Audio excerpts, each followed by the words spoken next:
welcome to another episode of Frankly Speaking Sports. I'm your host, Larry Frank. It's so great to be with you tonight, and what a great show we have for you. We have two very special guests for you tonight. The first one is going to be Harold Kuntz, who is a sports anchor for Fox 4 in Kansas City. We're going to be talking about the Kansas City Chiefs tonight. And then later on, we're going to, of course, be talking about the Tampa Bay Lightning and their great win when we bring Lightning insider Dan Harajan will be coming in to talk to us live. So for all of you that are listening tonight, I want to let you know, first of all, that you have to be on either the Crew Life or the Frankly Speaking Sports platform. If I can ask you all to do me a big favor, if you're listening on Facebook, can you please go ahead and share this to a group? I'm going to do it for one moment right now, so bear with me while I do that. But if everybody could help out a minute. We had a little technical difficulties at the beginning, but we are on. But if you can go ahead and share this to your timelines, we would surely very much appreciate that. We have a lot of Lightning stuff we're going to talk about tonight. So if you can please go ahead, share this with the Lightning groups. I would surely appreciate it. That's what we're doing right now. So it'll take us a moment as we try to go ahead and share. Some of my friends from Frankly Speaking Sports and Crew Life can go ahead and maybe help us out and share it as well. That would be greatly appreciated as we get on the show right now. We are continuing to share it. We want to make sure we get some of our Kansas City fans on, as we have a very special guest from Kansas City, Lightning insider Dan Harajan's going to be joining us. So a lot of good stuff for you on today's show. Let me go ahead and share it to one more individual, and we should be done. We'll get the rest of everybody on the replay of this great show. Want to let everybody know we are on YouTube Live. We are very happy to be on YouTube now. So thank you very much, YouTube. We do appreciate it. All right. So we do appreciate being on that. We are also on Frankly Speaking Sports and Crew Life. If you're not a member of Frankly Speaking Sports, it's okay if you belong to other groups. Go ahead and join. In about 10 minutes, we're going to have Dan Harajan joining us. But before we do that, right now I want to let everybody know that the Tampa Bay Rays, who are having just one heck of a season this year, 25-11 on the season, are just playing some amazing baseball. Although they are losing 5-2, you got to give the Rays a lot of credit here. I mean, last night they won again versus the Yankees, and they just been, really showing what they're capable of doing with the versus the Yankees this year. And Tyler Glasnow, listen to this. Last night, 6-inning pitch, gave up 2 hits, 1 walk, and 9 strikeouts. And, it seems like every single person on this team is contributing right now. I mean, just lots and lots of credit to the entire team. Last night, Ji-Man Choi hits a home run. Kevin Kiermaier hits a home run. And despite all the injuries and everything, this team is playing amazing. And the great thing about them right now is they beat all the tough teams. Now, all the games they have scheduled for the rest of the year is, for the most part, below 500 teams. And remember, we talked about this on Frankly Speaking Sports. If you win series, you will do well during the season and make the playoffs. And the Rays are definitely on that. And a big reason is the guy you see on my left, Tyler Glasnow, who is just having, the last 2 games has just been outstanding. So, great job by Tyler Glasnow. But, once again, it seems like the injury front is continuing to hit on the Tampa Bay Rays as Yandy Diaz is out on the IL with a hamstring injury. And this is another clean player. You have 11 pitches. Then Zunino goes down. Now you have Yandy Diaz. They did call up Nate Lau, which just shows you the amount of depth that this team has when it comes to, their 60-man roster or that taxi squad or whatever you want to call it.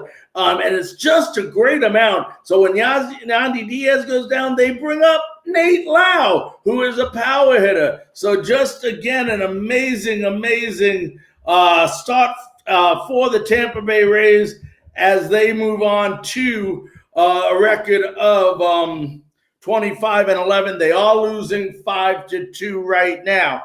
Now, before we get into, we will be talking about the Lightning, but I'm going to wait to do a lot of it. But I do want to let people know in about 3 minutes, we are going to have Hunter Kuntz on. He should be joining us shortly. So as soon as he joins us, we'll go ahead and get him on. But, the big news in Tampa Bay right now is today, Ryan Succop, the former Tennessee Titan kicker, has been signed by the Tampa Bay Buccaneers. And, we said this.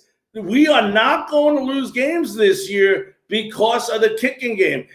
We have too good of an offense, too good of a team to allow this to happen. And when you look at this, Bruce Arians ain't playing around. I mean, Matt Gay, is in a competition now with Ryan Succop. And if you look at career statistics, of course, Matt Gay has only played 1 year, but he only hit 77.1% of his field goals last year. Now, let's remember that 5 of the last 8 he missed. So he was 24 of 27. One of those 3 in the 24 of 27 was versus the Giants. That would have won the game. So, right now they bring in Ryan Succop. He will go ahead and compete with Matt Gay. And we should know within the next couple of days. Obviously, Bruce Arians is not happy with what he's seeing in camp.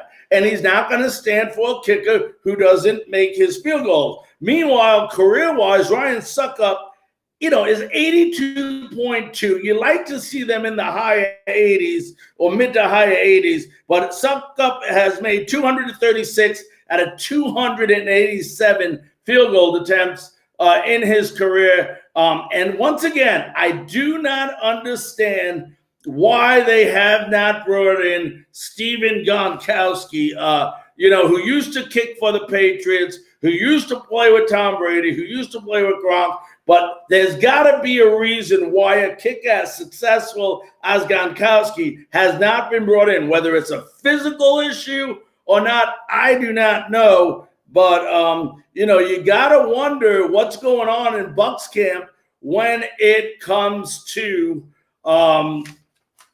the kicking game, because they brought in Barkley, and obviously he wasn't it. Fry wasn't it. And now you got Succop. So let's see what continues to happen here, and we'll keep you posted. Want to remind everybody that while we're waiting right now for Harold Kuntz to go ahead and join us, that tomorrow night, what a very special show we have on our Crew Life platform and all our other platforms, as we will have former Tampa Bay Buccaneer wide receiver and the host of the pre- and post-game football games on 95.3 WDAE radio, Michael Clayton will be joining us tomorrow. So want to let you all know that. Also, you can interact with us. Go ahead and leave messages. If you're watching on YouTube, go ahead, leave messages. We love to hear from you. Love to think about, hear what you think about our new platform, our new interviews, and everything that we're doing to try to make this show a great show. Want to welcome everybody from our YouTube channel. Thank you very much. We do appreciate you joining us tonight. All my YouTube listeners, I love you. There you go. What's up, Larry? Thank you so much for watching on YouTube tonight. Love to see some people from Crew Life on Facebook page.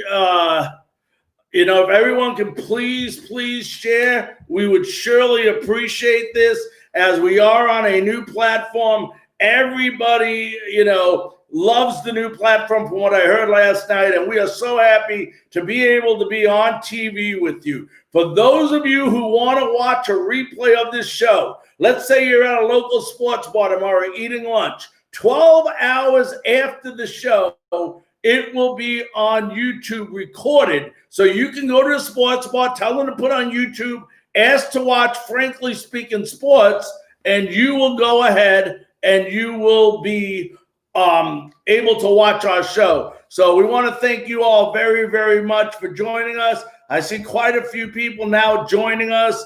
I want to thank you so very much. If you want to interact with the show, later on, we are going to have a special guest. We're waiting momentarily, I believe, on Harold Kuntz. Let me check my email. I'm not sure, where he is. So let me find out and let him know we are ready, so that we can go ahead and get him on right now as well.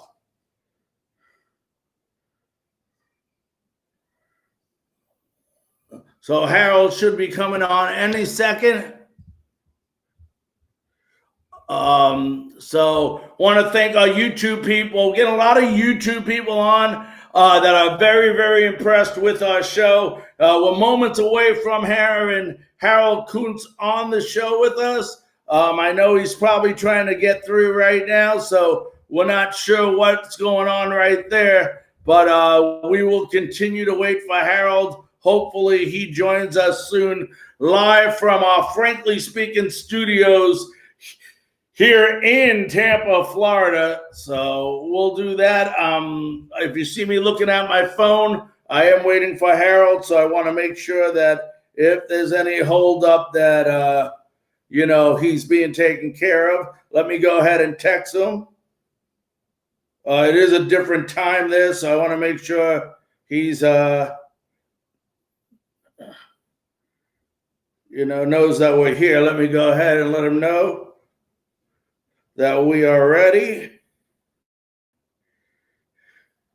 All right, as we just text him. So hopefully momentarily Harold will be on. After Harold, we're going to have Tampa Bay Lightning insider Harold Kuntz will be joining us live. So we will have him on. We're going to be talking about the Lightning. We talked about the Rays. As far as the Buccaneers go, we're going to have great conversations on tomorrow's show about the Buccaneers. We're saving a lot of it till tomorrow. We'll talk about the kicking game. We will talk about Leonard Fournette. For those of you that have not heard, he did clear waivers, Leonard Fournette, and Leonard Fournette right now is a free agent. According to Tampa Bay Buccaneers, they have interest. You never know. But as far as Fournette goes, I think the best fit would be in Pittsburgh for Leonard Fournette.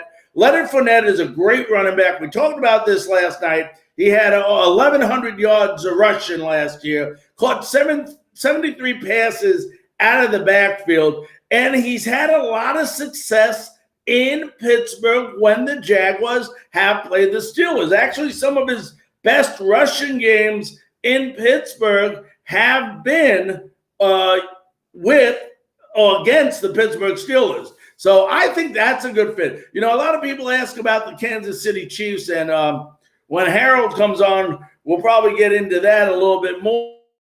But, I don't know if from a veteran, maybe the Kansas City Chiefs can use a guy like Leonard Fournette, but they got this rookie there that they're very, very high on, Clyde Edwards-Helaire. And if you don't know much about him, Clyde Edwards played at LSU, a very, very powerful runner. And they also got Darnell Williams, who rushed for close to 500 yards in backup duty last year. So, we'll see what happens there. But it should be interesting. He will help somebody, and I don't think it's going to be long before this guy gets swooped up from somebody in the NFL. Like I said, we are minutes away. Let me see. Harold just messaged me. So let me see what that message was. Said he's having a hard time logging in. So we'll see what's going on with him, as he said he's having trouble logging in here.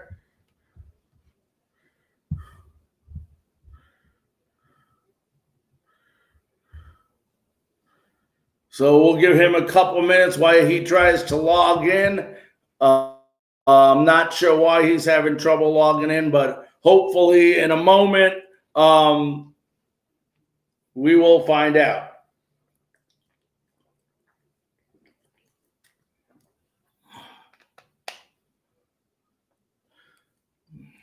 So like I said, we'll wait for him. He is trying to log in. I'm not sure why he's having difficulty logging in, but hopefully we'll get him on in the next few minutes. Let me go ahead and try one other thing for Harold that might make it a little bit easier. So stay with me 1 minute, folks, while I try to do this. I'm the producer and everything on this show, so, you know. All right, let me see if I can get this. And we'll go over to this.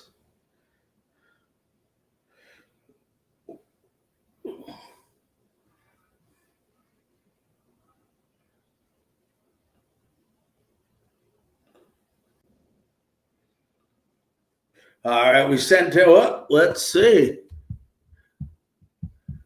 All right. I think I see that he's coming on right now. Ladies and gentlemen, I want to introduce to you a good buddy of Frankly Speaking Sports out of Fox 4 News, Kansas City, sports anchor. Let's welcome Harold Kuntz. Harold, how you doing tonight? I'm good. How are you? I'm doing good. There you are, buddy. I can see you now. Yeah. Let's go ahead and get you going. There we go. Hey, listen, you know, a big day for the Kansas City Chiefs today. After winning the championship last year, they finally got a chance to get their rings. How was that today for them? Oh, my gosh. It was amazing. They had 255 diamonds. I want to say over 50 rubies in it. It was 10.5 carat on most of those diamonds. I mean, you should have seen the look on some of those guys' faces. It was amazing how they had the look of people that were just like, oh, wow, it really hit them now. Because they had a flag ceremony on Saturday. Nothing really, hit them because of the flag. But when they saw the rings, they're like, oh, that is nice. And those things are huge. The owner, Clark Hunt, even saying, so he has it, they have it, and now they can move forward to this Run It Back tour. Yeah, and let me ask you this, Harold. We're less than 2 weeks away from the season start. I can't believe I'm saying that with everything that has been going on. I mean, what is the excitement around Kansas City right now? It's not so much excitement as it is they're just ready for football. During the off seasons, it's been difficult because of COVID-19 and everything that's going on involved with it. We really kind of lost our way for a bit, and then everybody's used to going to St. Joe, Missouri for training camp. So nobody really got to do that either. The training camp's been at Arrowhead Stadium's facilities. So because of all that, they really haven't been amped up. And of course, with the capacity being held at 22%, only about 17,000 fans are going to be allowed in Arrowhead. So it's been a lot different buildup. There hasn't been the buildup of, hey, we won, this is great, we're ready for the season opener. You're just trying to pick people up. And I think people are starting to finally get to the point here in Kansas City that they're ready to see the Chiefs do the Run It Back tour. There's now the excitement's palpable. Yeah, and this is amazing when you listen about this team. 20 of 22 starters are returning. I mean, what they're doing in Kansas City is just amazing. And you and I both know, we've been around the game of sports a long time.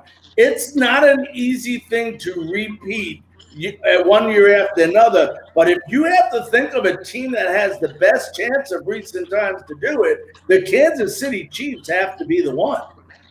Oh, you're absolutely right. And it all starts with number 15, Patrick Mahomes, your Super Bowl MVP from 2 years ago.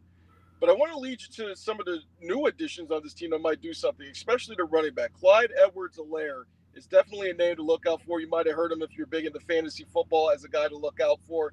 He's a guy they are very impressed by. He's going to lead that offense to the same level that they had back when Kareem Hunt's rookie year and Mahomes put up over 50 touchdowns and over 5,000 yards. So now they're looking forward to that. The defense has a second year under Steve Spagnuolo, and the guys are put in place. I mean, the only real shaky part you can think about is cornerback and maybe linebacker. Ben Neiman's an experienced veteran. He'll be returning, but who knows how he'll perform under Spagnuolo's system. But they definitely have Anthony Hitchens. They're very competent back at the Mike position for linebacker. And at a cornerback, you don't have Rashad Breeland the first 4 games. So we'll see what happens there. Rashad Fenton's a guy to look out for that might start a cornerback. But they're really high on another rookie, L'Jarius Sneed, a kid out of Louisiana Tech. Very high on him. A lot of speed, but they just got to throw him out there. He's a rookie, but he can cover up his mistakes with his speed. And, you face Houston. Obviously, don't have DeAndre Hopkins, but they do have Brandon Cooks, who's a pretty fast guy himself. Snead can keep up with that guy. And, of course, you have Ward, who's trying to be a lockdown quarterback this year. The fifth was Mike Cannell, the defensive line for the first 2 games. But there's still Frank Clark and Chris Jones out there defensively. They're really confident about a deep defensive line. And like you said, there's not many teams that have come into a position where they're trying to repeat a Super Bowl, maybe Seattle a few years ago, where they're that confident. They've been talking talk too. You may have heard Tyreek Hill says they're going to win 7 championships. Chris Jones thinks they can win 5. It's a very confident bunch here in Kansas City. Yeah, let me ask you this also, Harold. They went out there. Well, before we get to this, Clyde Edwards, unbelievable talent, LSU. He didn't have OTAs. He didn't have mini camps. He didn't have rookie camps. Do you think he'll be able to adapt quickly, or do you think maybe, and I'm sure you heard this already, that the Chiefs should go out and try to get a veteran maybe for the first couple of games, let Clyde work his way in, and maybe like a Leonard Fournette or someone that is available, which would not be a bad move to pick up even as insurance for the Chiefs. What do you think about that? Interestingly enough, Las Vegas odds have put Alvin Kamara as Chiefs the 4th best team on the line at, I think, plus 1,100. You've also, as you mentioned, Leonard Fournette is out there now as a free agent. Chiefs, according to Matt Verdomain, a fan side, they said there have been conversations going on. So, yes, a veteran running back would be nice, kind of the same way they brought in Shady McCoy last year, but we saw how that went over the course of the season. We don't know where Brett Veach, the general manager, and Brant Tillis, who works under him, we don't know where they're getting this money from. This is a team that had nearly under $200 left in the salary cap, reportedly, in the middle of the summer. And now Mahomes has his big deal. Travis Kelce has his big deal. Chris Jones has a big deal. They've just re-signed Andy Reid, Brett Veach. So we don't know how they're working their magic, but they're working their magic. It would not surprise me if one of these veteran running backs get in. But Clyde Edwards-Helaire is the clear number 1. And it also helps they has Darrell Williams there, too, a former LSU guy as well, that can help him with pass protection, which is really the key thing. Because if you don't pass protect in this offense that the Chiefs have, you're not going to play. Because at the end of the day, you got to protect number 15. They're really high on Clyde. He's still the starter, whether or not they bring in a veteran or not. He's going to really help them immensely in the screen game. And I just think they're very high on him to the point where, they don't want to leave any stone unturned. So they might check out what they can do. And they, of course, they had 2 guys opt out, and Damian Williams, a former running back, who would have been the liaison for Clyde Edwards-Helaire, along with the left tackle and Laurent Duvernay-Tardif, who stayed in Montreal. He, of course, is a doctor. He's an orderly in Montreal. So he stayed there and opted out of the season due to COVID-19 concerns. So they need all the protection they can get for Pat. If you can bring another veteran, I'd say go for it. They just have to find a space. And right now, according to the salary cap, they do have a little bit of space to pay somebody. Now, let me ask you this, and it's a ways away, but just picture this. November 29th in Tampa Bay, Florida. Probably the best quarterback today versus the best quarterback of the last 20 years. Patrick Mahomes versus Tom Brady. I mean, that's going to be unbelievable, isn't it? Well, it'll be a good matchup. It'll be a different situation. Last season, or 2 years prior, of course, his MVP year, he loses to Tom Brady at Arrowhead Stadium in the AFC Championship. And then last year, they go up to Foxborough, and they won a game that had a couple controversial calls. Mahomes was not at his best in that game, but they still came out with a victory over a Patriots team that was clearly fading. It's a late season game in Tampa. So does the same thing happen with Tom Brady, where he starts to fade at the end of the season? People are kind of curious to see how that works out with the timing of that game in Tampa. They also face Drew Brees toward the end of the season, too. You have two old quarterbacks. I mean, let's just say it. They're old. They're over 40 now, so they're both old. And they're facing them at the end of the season, not week 4, week 5, where, Brady's arm would still be healthy. Everything would be good. So Mahomes tends to get stronger as the year progresses, and he starts to get stronger as the game progresses. They get stronger as the team gets behind. So I'm very curious to see where Tampa is at the moment they play, because the Chiefs are quite confident that they are a 12, 13 win team. And I really say 12 at the very least, the way they act so confidently, that to the point where they might be looking to shoot up in an area where they can, take out Tampa the same way they did Tom Brady's Patriots last season. Now, Tampa has more talent surrounding him, and they do bring Gronk back, of course. That helps for Tampa immensely. But I just believe that Spagnuolo, the way his defense comes around, it improves over the course of a season.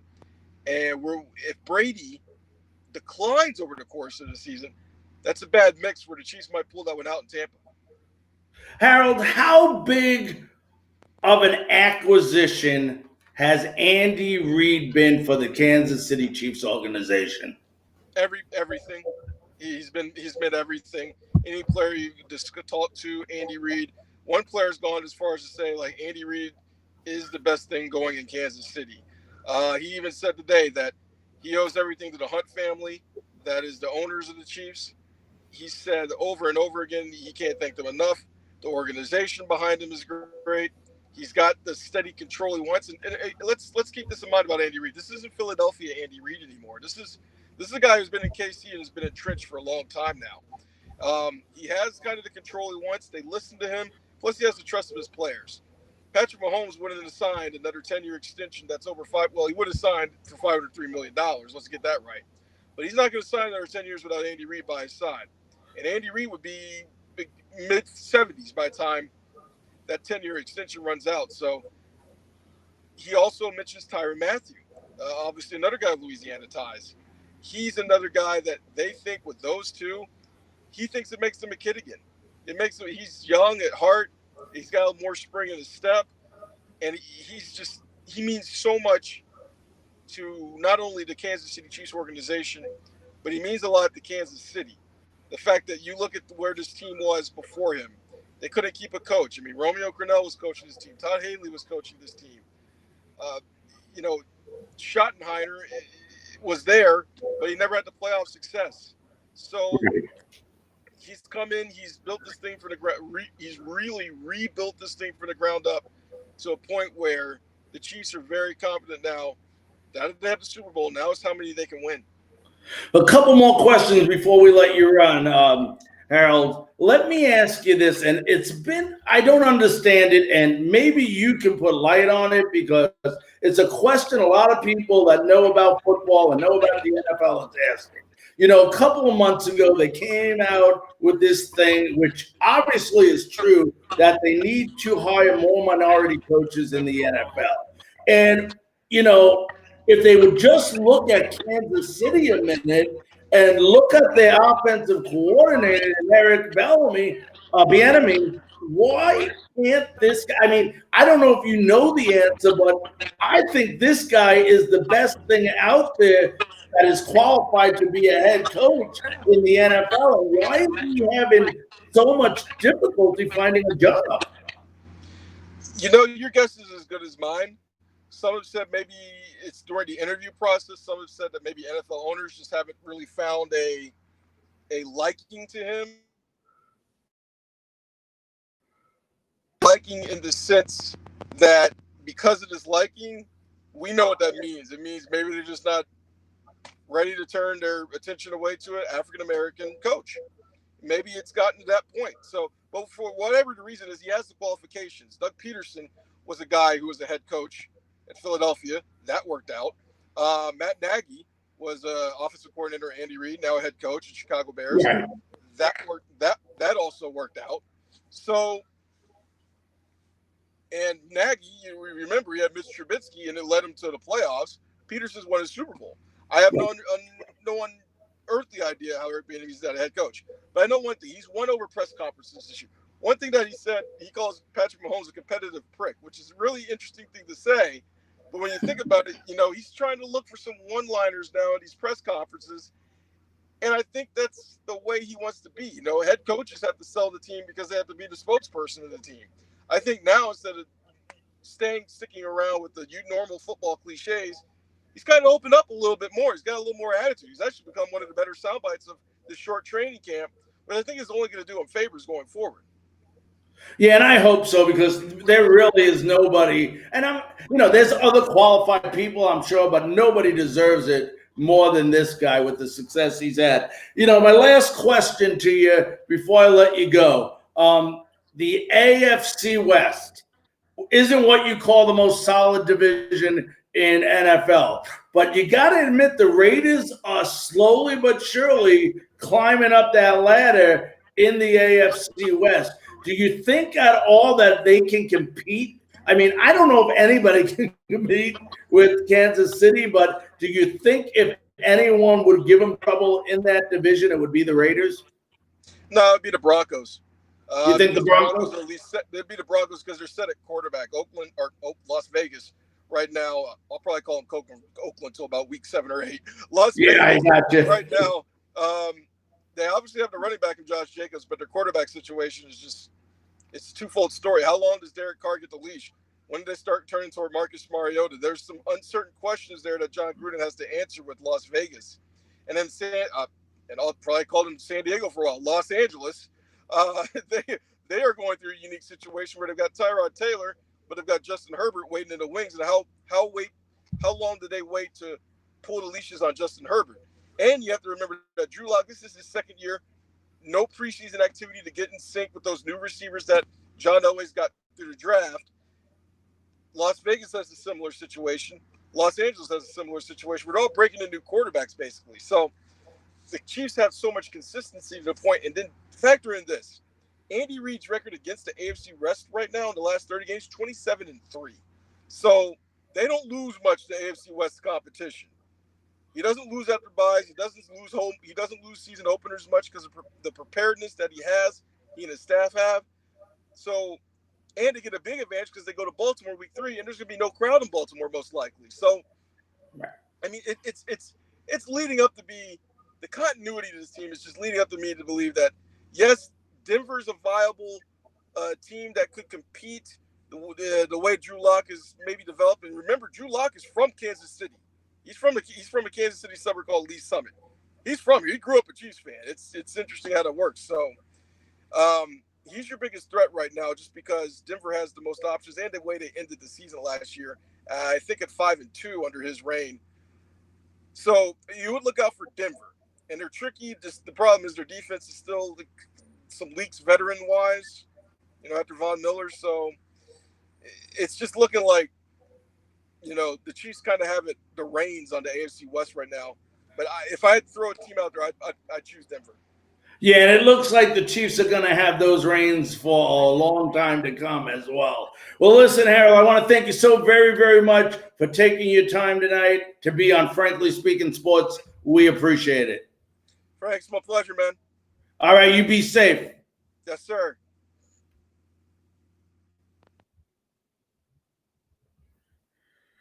All righty, that was Harold Kuntz. We want to thank him very much for joining us. Got a little information. If you see me looking around, we are on a new platform, so I am learning a bunch of different things here. So, I want to definitely go ahead and thank Harold.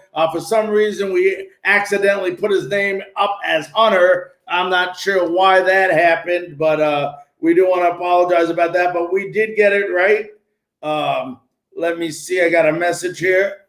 Okay. And we are just a couple of moments away from hearing Dan Harajan on it. We're going to talk a lot about Dan, with Dan about the Lightning and the success that they've had. And I mean, when we look at the Lightning and we look at the success that this team has had, obviously the first guy that we have to look at has to be Andre Vasilevsky. I mean, that's how we rate our, a team and how well they're going to go and how far they're going to go in the playoffs is definitely on the play of a goalie. And we said this last night. I don't care how many saves a goalie makes. I care about what type of saves he's making when the game is on the line. And there cannot be anyone better than Andre Vasilevsky when it comes to that. And it is my great pleasure to bring in right now to on the Frankly Speaking Sports Studios. I want to bring in Lightning insider Dan Harajan. Dan, how you doing tonight? I'm good. How are you? Oh, I'm doing terrific. I'm so happy to have you on, buddy. I know it's been a busy couple of weeks for you covering the Lightning, and I'm happy to say that you're going to continue to be busy. Oh, yeah. There's no question about that, especially after they took care of Boston. Yeah, let me ask you this. They go down 1-0. Did you ever in your wildest dreams think I thought they would come back. I thought they would win, but did you think they would win 4 straight and win the series 4-1? Well, I think that after they lost game 1, I thought it was going to be a longer series than it turned out to be. It turned out to be a 5-game series, but after being down game 1, I was just looking at game 2, knowing that they needed to come back and tie it up. And then from there, it's a 5-game series and anything can happen. And we saw, but every game was very tightly played. There were, I think 4 of the games were 1-goal games. So, you were talking about Vasilevsky. That's the current Vezina winner. And he's a finalist again this year for the Vezina Trophy. Yeah, and when you look at this team, I was so happy last night. First of all, in the game last night, they go up 2-1. Then, right, with a couple minutes left in the game, obviously the Bruins score easily. There would have been a lot of teams that would have had a letdown there. But then again, the Lightning come out, and I couldn't have been more happy to see Victor Hedman get that game. Oh, what happened? I'm just switching it around. You're good? All right. Okay, no problem. I do that. I play with the cameras a little bit. Well, yeah, it was the second overtime, but you're right. They looked a little tired at the beginning of that second overtime, but that's an awful lot of hockey that they've played over the last couple of weeks. But I couldn't have called a better script. Having Victor Hedman, he's one of the foundational players on this team, and for him to score the game-winning double overtime goal, series clinching goal, I'm very happy for him. It couldn't happen to a better guy. And, he's had a great series. And, one of the things I thought yesterday, Ryan McDonagh back, it looked like he started a little slow, but when we needed him the most, he seemed like he came on and he played a pretty good game for the Lightning. He did, and he was pretty good on the penalty kill, and he was blocking shots like nobody's business. So, I can't stress enough how important it was to get him back into the lineup. Now, you heard me talking when you were coming on about who I would call the best goalie in the National Hockey League by far, Andre Vasilevsky. I mean, this guy is money and worth every bit of money that they should pay him. I mean, is this guy, just when you think you can't see anything else from this guy, he comes up with these unbelievable saves at the most crucial times. And, when you take a look at Vasilevsky, there are times you can tell early in the game when he's super laser focused. And when he's got that focus, the other team is going to have a tough time putting the puck behind him. Even the tying goal with a couple minutes left in the third period, that came off a shot that hit Palat's stick and broke his stick, and it was puck luck more than anything that it landed right on Krejci's stick in order for him to score that goal. Vasilevsky had no chance of stopping that at that point in time. So, but he played very well throughout the whole series. And you're right, he's one of the best goalies in the league, and if not the world. And he is, he's so young. I think he's only 24 or 25 years old. Yeah. So he's got his prime. He's got a good dozen years ahead of him before he might start losing it. Imagine how good that run can be for the Lightning. Now, Dan, you watched this team for years. I mean, Yep. What do you see as being the main difference from, besides winning, from last year to this year that is really contributing to their success?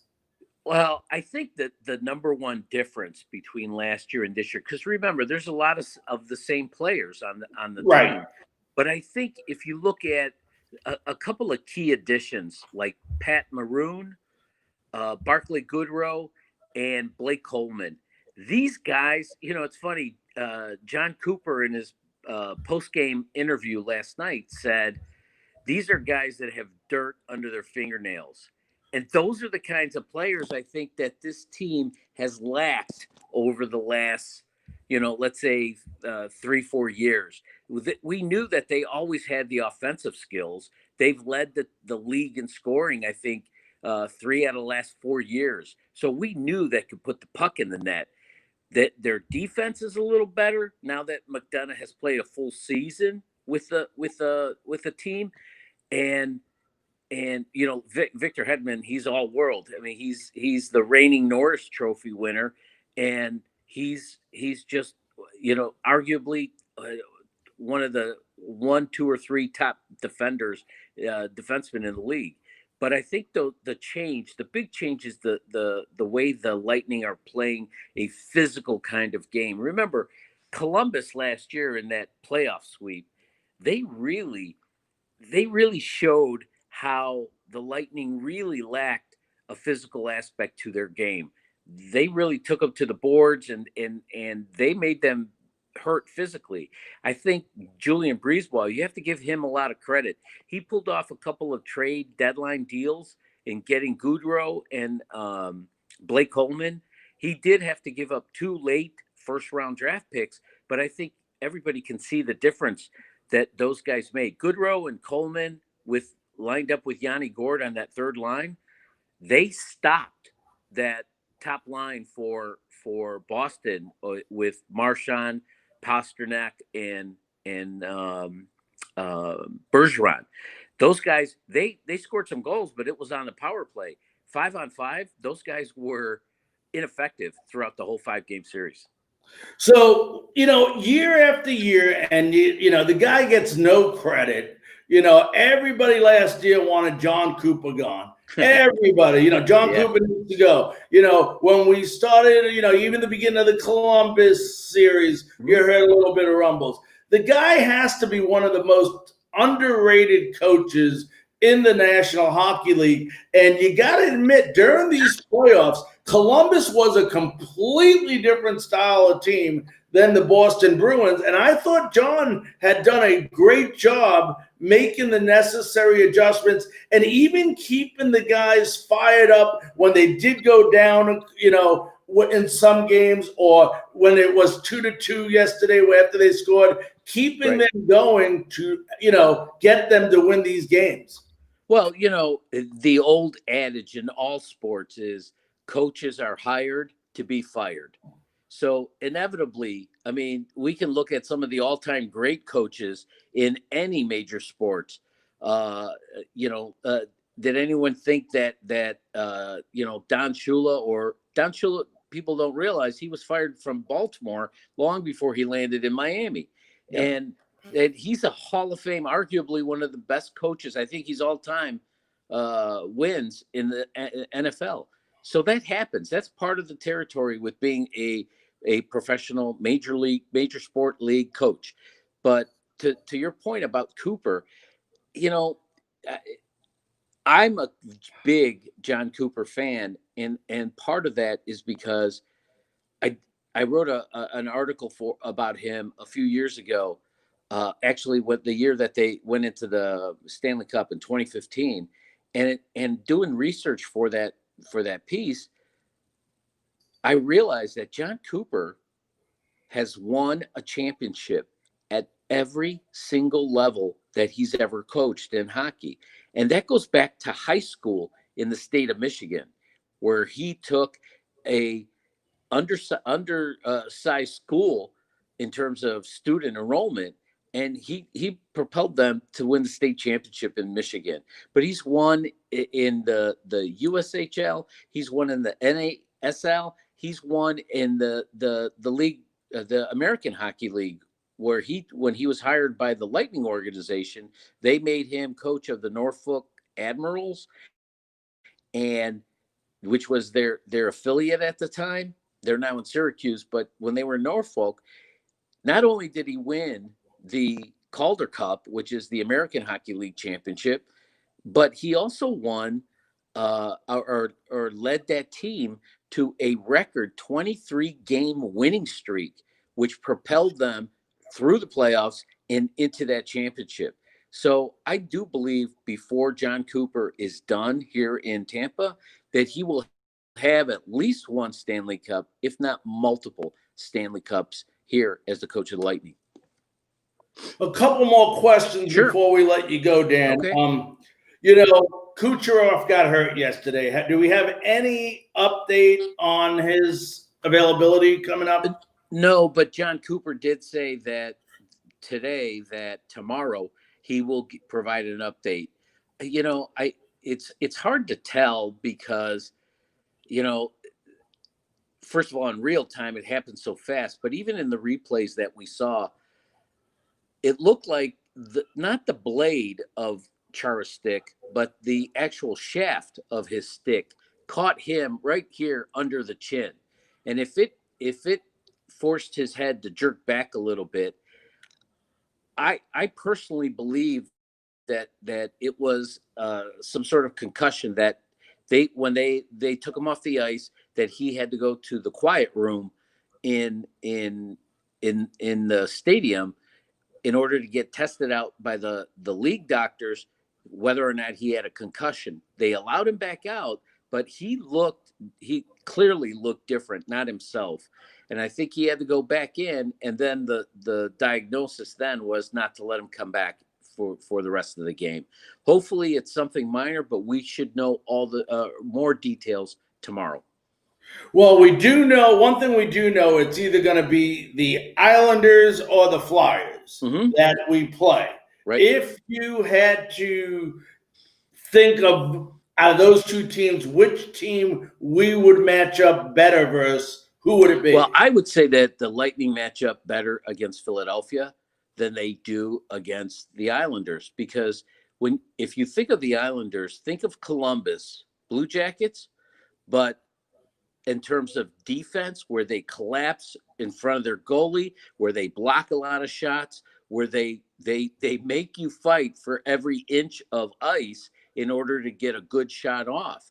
That's Columbus. The difference between the Islanders and Columbus, in my opinion, is that the Islanders, with Matthew Barzal, with Beauvillier, who's been playing very well, I think they have a little bit more offensive firepower than Columbus does. So the Islanders are a scary team. Now, Philadelphia had been the hottest team before the league paused the regular season, and even through the round robin portion of the playoffs. Right. All of a sudden, but see, here's the thing. Now, if you would have asked me this before the playoffs started, I would have said I would not want to face Philadelphia.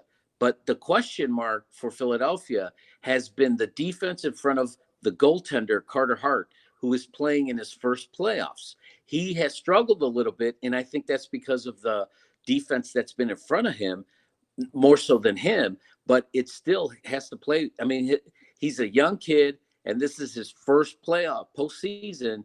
And if Philly somehow makes it, he'd be playing in the Eastern Conference Finals. That's a big ask for such a young goaltender in his first playoffs. I would prefer they play Philadelphia, I think, because they don't play as tough a defense. They're kind of like the Lightning in that they really focus on trying to outscore the opposing teams. And I think in that kind of match, I'll put my money on the Lightning more than any other team in the league. As I said earlier, the Lightning have led the league in scoring 3 out of the last 4 years. You can't take that away from them. And if a healthy Kucherov, and if fingers crossed, if Steven Stamkos comes back, then forget about it. It wouldn't matter to me either team. I think the Lightning would come out on top in the Eastern Conference Finals. Well, Dan, we want to thank you so very much for taking some time tonight to You're welcome. be on Frankly Speaking Sports. We really enjoyed having you. Well, I appreciate you having me. Take care. All right, and go Bolts. Go Bolts. There you go. All right, bye-bye. Bye-bye.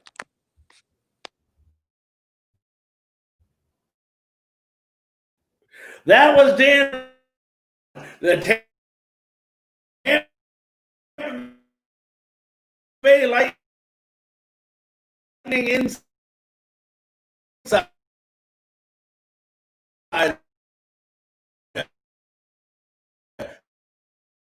So, what two great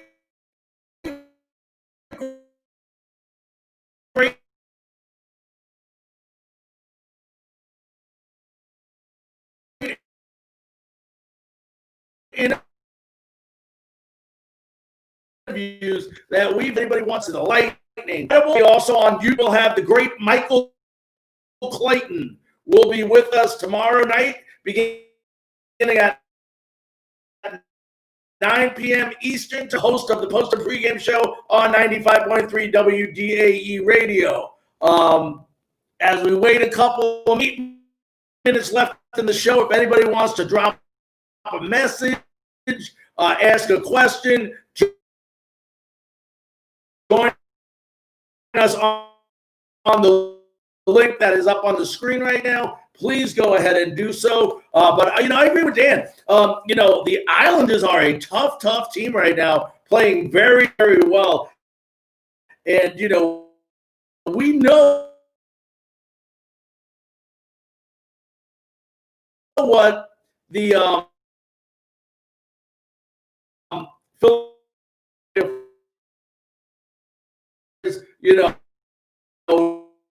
we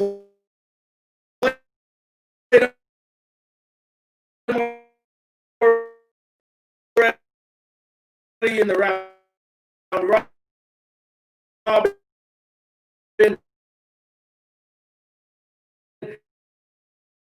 And I think even the playoffs right now win. So, hope we'll see what happens there.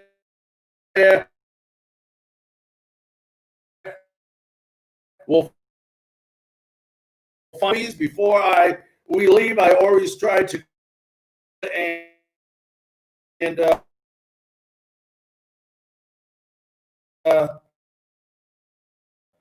give you an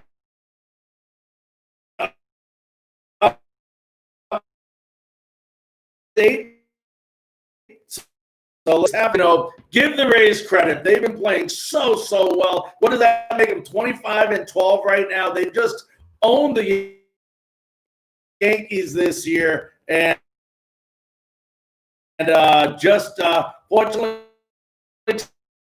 tonight wasn't their night.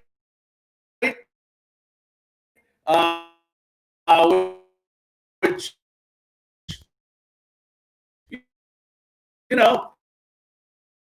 those things will come back tomorrow. I said tomorrow night, we got an unbelievable show, Clayton, and we're really looking forward to that. I've getting many messages here. If you're you're on Facebook, I'm not seeing any messages out of the face. A lot of YouTube live messages. Hope everybody's enjoying this show. Once again, it will be on YouTube. If you want to go ahead and watch a replay of the show, tell your friends about it. Go to your nearest sports bar. Tell them to put on the YouTube channel. Go to Speaking Sports. You have to type in the word sports